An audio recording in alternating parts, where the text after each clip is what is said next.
Hello and welcome back to Light on Yoga by BKS Iyengar, explained by a yoga teacher who is not an Iyengar teacher. I'm hoping you're really enjoying the series. Thank you for the messages from people who asked me to get back on filming this because I have completely fallen off the bandwagon of filming the videos, and we are on page 116 out of just about 400. So we're over a quarter of the way through, so let's keep going. If you like this series, please be sure to subscribe so that you never miss a video. Leave a comment below with any requests, questions, feedback on the pose, etc. And please give this video a thumbs up or a like if you enjoyed it. I really appreciate it. And let's get started. Today's pose that we're doing is interesting because I know this pose as Sukhasana, which means easy pose. It's a cross-legged meditative pose. I'll show you the picture so that you know what I'm talking about. It's not quite lotus pose, it's just cross-legged, crisscross applesauce. But Iyengar here calls it Sidasana. Sidasana, and it's 1 star, so the easiest of the poses, which I actually agree with him on this one. It's pretty easy. Although I have had private yoga clients before who could not even sit cross-legged on the floor. They were so tight. So, you know, that being said, it's not for everyone. You could have various issues in the body that make it so that that's not a comfortable place for you to sit. And if that's the case, I'm just gonna say right now, before we even get started, sit on a yoga block or on a pillow or something that can help raise your hips higher than your knees if it's a really uncomfortable place for you to stay seated for a little while. Sidasana 1, the 39th asana here. Siddha means a semi-divine being supposed to be of great purity and holiness and to possess supernatural faculties called siddhis. Siddha also means an inspired sage, seer, or prophet. The siddhas say that as among niyamas, the most important is not to harm anyone, and among niyamas, a moderate diet. So is Sidasana among the asanas. So that's kind of like saying that Sidasana is the most important and fundamental of all the asana. One should always practice Sidasana. It purifies 72,000 nadis. Nadis are channels in the human body through which nervous energy passes. The yogin practicing contemplation upon Atman and observing a moderate diet, if he practices Sidasana for 12 years, obtains the yoga siddhis. Atman means the self and the supreme soul. Siddhis are supernatural faculties. So 12 years. So everyone who thinks like, why can't I do a handstand by now? They're saying just practice this seated pose for 12 years if you want to get a benefit. So, you know, you're supposed to have a long view here. Keep that in mind. Patience, patience. When Sidasana is mastered, the Unmani Avasta Samadhi, that gives delight, follows without effort and naturally. Samadhi is kind of the ultimate goal of, like, you could say enlightenment. That comes from a dedicated meditation practice. It's sort of like what you're working towards overall. It's really not about the asana, even though we're in the asana book here. It's about getting to a state of samadhi. So this goes on for another page and a half. It's very, it's a lot of text. It's very dense. So I'm gonna sort of skip over that because it's kind of too much to read out loud to you right here. And it gets into a lot of detail. But this is interesting because this is, you know, one of the easiest, simplest poses, but it has the most information. And, you know, he says right at the beginning, this is the most important pose. And that's something that I have found in general with yoga. It's like the simplest poses are the most rewarding ones, and also sometimes can be the deepest ones or most difficult ones. So Sidasana, or as I call it, Sukhasana, or Shavasana, you know, it's kind of like the yoga teacher cliche to say, now to get into the hardest pose, Shavasana. And for some people, it really is the hardest pose. I've been to plenty of yoga classes as a student where, you know, the time for Shavasana comes and a bunch of people just get up and leave. I don't know if they feel like they don't have the time for it or makes them uncomfortable or they think it's pointless, but, you know, as yoga teachers, we always kind of say that pose that you avoid is probably the one that will benefit you the most. And sometimes it's the easy ones. All right, let's get to technique.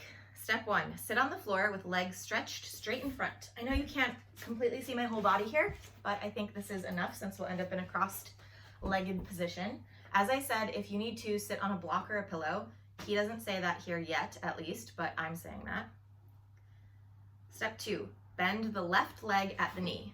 hold the left foot with the hands, place the heel near the perineum, and rest the sole of the left foot against the right thigh. So making contact between the sole of my left foot and my inner right thigh. Step 3.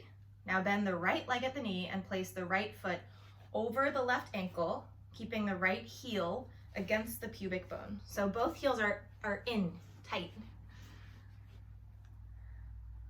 Place the sole of the right foot between the thigh and the calf of the left leg. So I'm going to wedge it down just a little bit here. Do not rest the body on the heels. So I'm sitting back with my weight in my sit bones without leaning back into my pelvis. So I'm pressing down into my sit bones to sit up and keep a neutral pelvis. He's not really saying that, I'm just adding that little tidbit. Stretch the arms in front and rest the back of the hands on the knees so that the palms face upwards. Join the thumbs and the forefingers and keep the other fingers extended.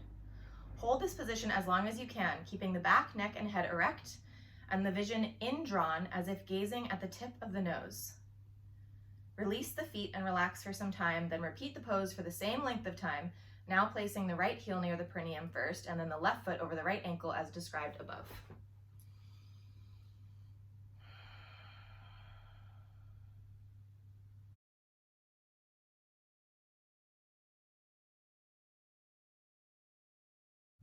I also like to tell people when I'm teaching classes to switch out and put the opposite ankle on top, just to kind of create that sense of symmetry and balance in the body.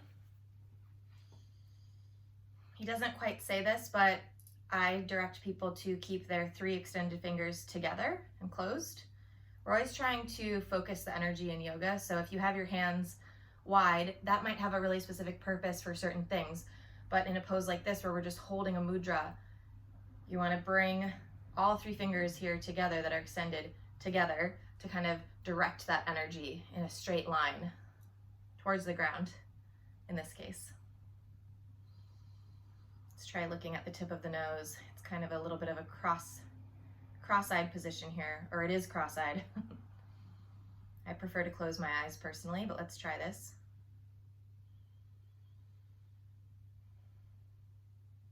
So he says to stay for as long as you can, but that would make a really boring video if I kept sitting here. But this is a great one to do because you can incorporate it into your daily meditation practice. And if you aren't doing a daily meditation practice yet, I highly, highly, highly encourage you to. Don't bite off too much. Just start with 1 minute a day, 30 seconds on each side, sitting, breathing, staying, no distractions, no music, no thinking.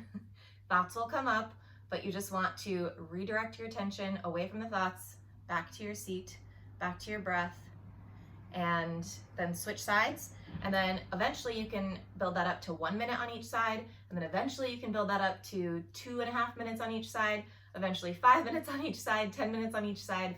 And that's how you build a meditation practice. But like I said, don't start with too much. Don't push yourself too fast, too hard, because that is how you end up falling off the bandwagon of meditation. It's much better to just do 1 minute every day for a whole year until you've really established that routine and start to kind of crave to meditate. And then when you feel ready and you really want to do more, that's when I think you should add on more. Personally, from my personal experience of trying to be a consistent meditator for the past 10 years now, anytime I suddenly go, well, yeah, I could do 15 minutes. Oh, I could do 20 minutes. I could do half an hour, no problem.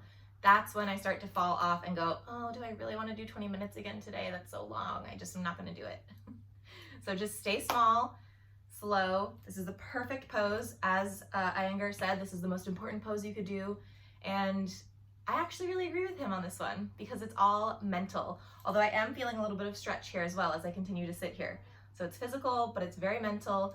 And, you know, I'm not often in exact agreement with Iyengar, but I think on this one, I actually am, except for the name, because I was taught it to mean Sukhasana. I have to look that up, and maybe I'll post a link below about what I find in terms of the difference between Sukhasana and Sidasana. Anyways, thanks again for watching. Give the video a thumbs up, subscribe if you haven't yet, and I'll talk to you again soon.